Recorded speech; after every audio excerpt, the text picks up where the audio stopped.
How's it going, everybody? Marl the Cross 316 back with another Amazing Spider-Man review, and now we are looking at the Amazing Spider-Man issue number 20. This is a comic book flashback, and this issue came out in January of 1965. Today we will be looking at the very first appearance of the Scorpion. Now the Scorpion might not be in the same class as maybe the Green Goblin or Dr. Octopus, but he is still a pretty cool villain. So I'm happy that you're here to listen to this review. Go ahead and give this video a like, subscribe if you have not, and let's get started.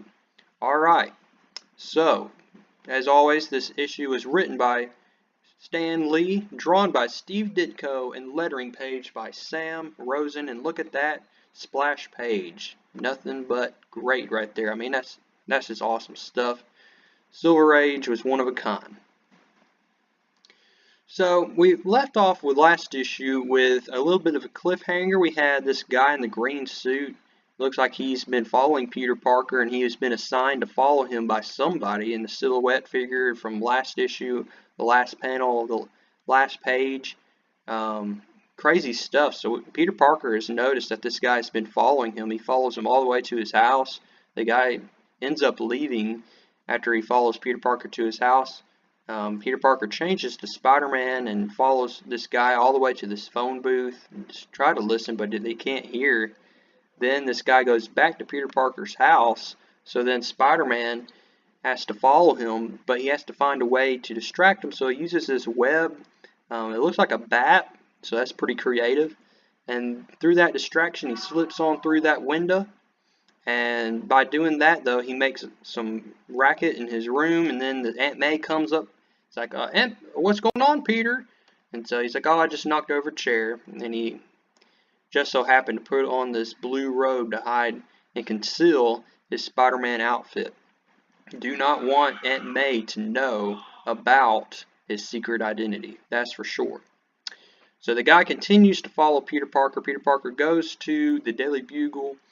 And we cut right here to this scene right here where we have J. Jonah Jameson. He's looking at these articles, and he just so happens to find one article written by Dr. Farley Stillwell.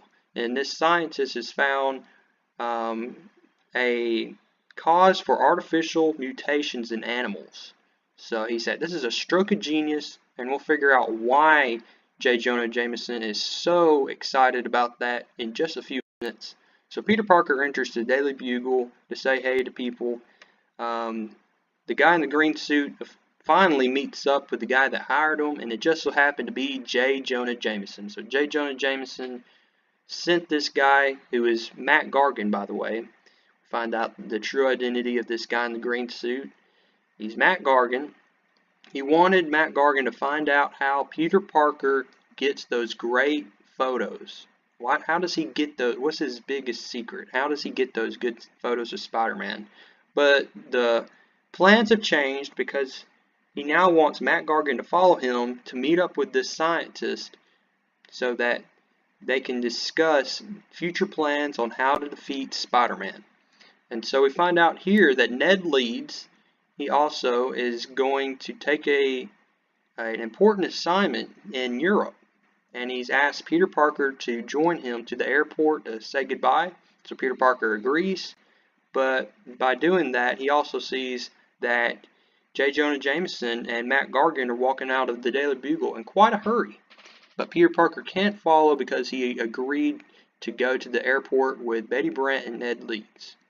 So J. Jonah Jameson and Matt Gargan finally meet up with this guy named Dr. Farley Stillwell. And as you can see what his experiments can do, you can have a fish breathing out of water.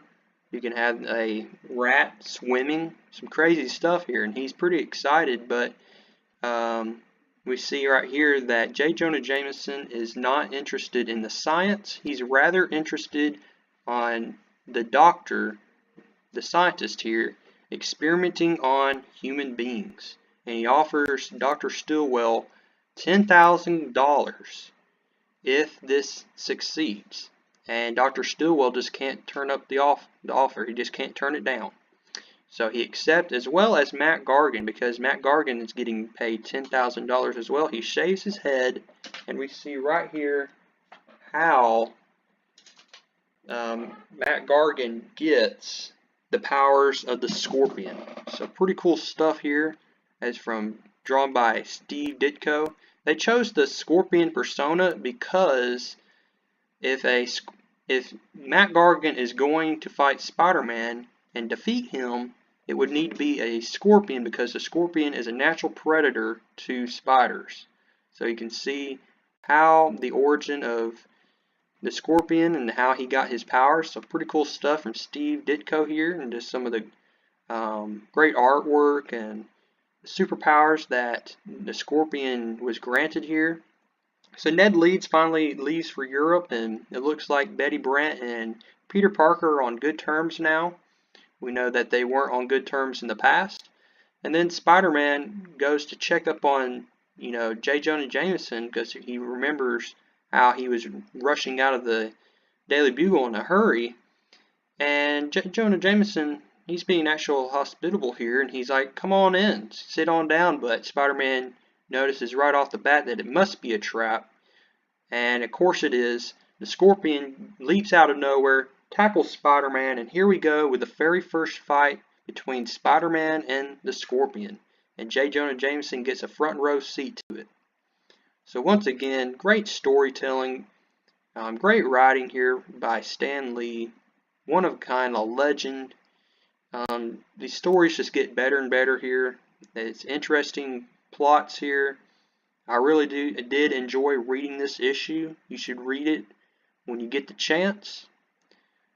J. Jonah Jameson had worried there a little bit that Spider-Man was going to defeat the Scorpion, but we see right here how the Scorpion is putting up a good fight.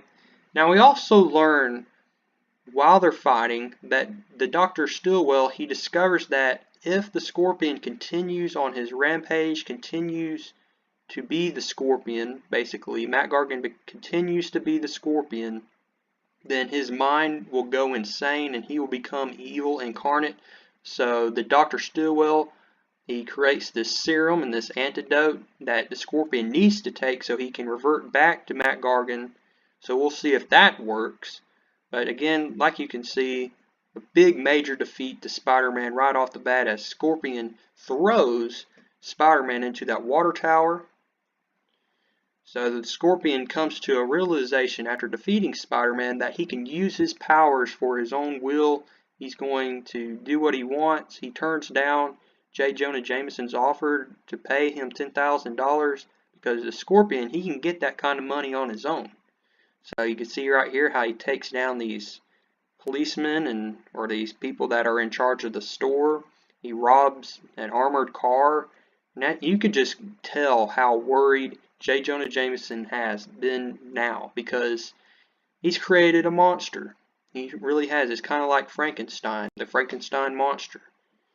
And so we see that the Doctor catches up with Scorpion. He tells Scorpion that he needs to take that serum, but the Scorpion's not taking it at all. So the Doctor tries to climb the building where the Scorpion's at and throws it, but misses. And then the Doctor, the good old Dr. Stillwell, falls to his death. Spider-Man comes to tackle the Scorpion again. And here's the second battle. And you could just tell that the Doctor was right, because look at the eyes of the Scorpion and how crazy he's starting to look. And the worried look on J. Jonah Jameson's face. He really has created a monster here. So again, some great artwork by Steve Ditko. Some good fight scenes. That's one good thing about this story, is you get some good fight scenes between Spider-Man and the Scorpion. So the Scorpion comes to a conclusion that the only person that knows his real identity is J. Jonah Jameson. So he needs to go to the Daily Bugle and track him down and kill J. Jonah Jameson. So that's exactly what he does. Where you can see right here, he's going to come into the Daily Bugle. But Spider-Man follows his trail. And here we go, the last fight scene in this issue. Spider-Man fights the Scorpion for the third time. And Spidey webs up Scorpion's feet. Don't know why he didn't do that in the first place. But here we go. He takes Scorpion's tail, rips it off of Matt Gargan's back. So the Scorpion's pretty powerless here now. And we just end up with just one blow after another on the Scorpion, and Spidey finally takes him out.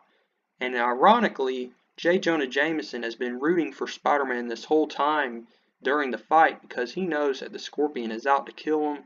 So his plans backfired there. And J. Jonah Jameson is left with a, just trashed office. The office is just trashed, and a knocked out Scorpion. Scorpion goes to prison. Peter Parker comes back to his house. He has bruises all over himself, so he has to come up with an excuse.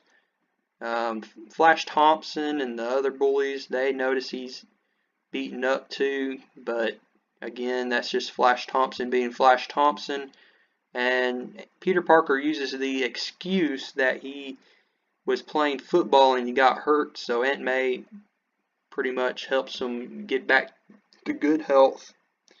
And so all over the news, though, the news changes here, and this is what's crazy. They think that J. Jonah Jameson was responsible for stopping the Scorpion because after Spider-Man left, J. Jonah Jameson was the only one left in his office with a knocked out Scorpion. And so J. Jonah Jameson gets the praise even though Spider-Man was responsible for stopping the Scorpion's rampage. And we leave right here with J. Jonah Jameson not getting what he wants, but vowing that he will find some way to defeat Spider-Man, even if it takes him his entire lifetime to do it. And so that's how we end the first appearance of the Scorpion. Hope y'all like this. Go ahead and comment down below. What is your favorite Scorpion story? Is it this one, or is there other issues that come to mind that you like with the Scorpion? Go ahead and comment down below what you like, and I will see you in the next review.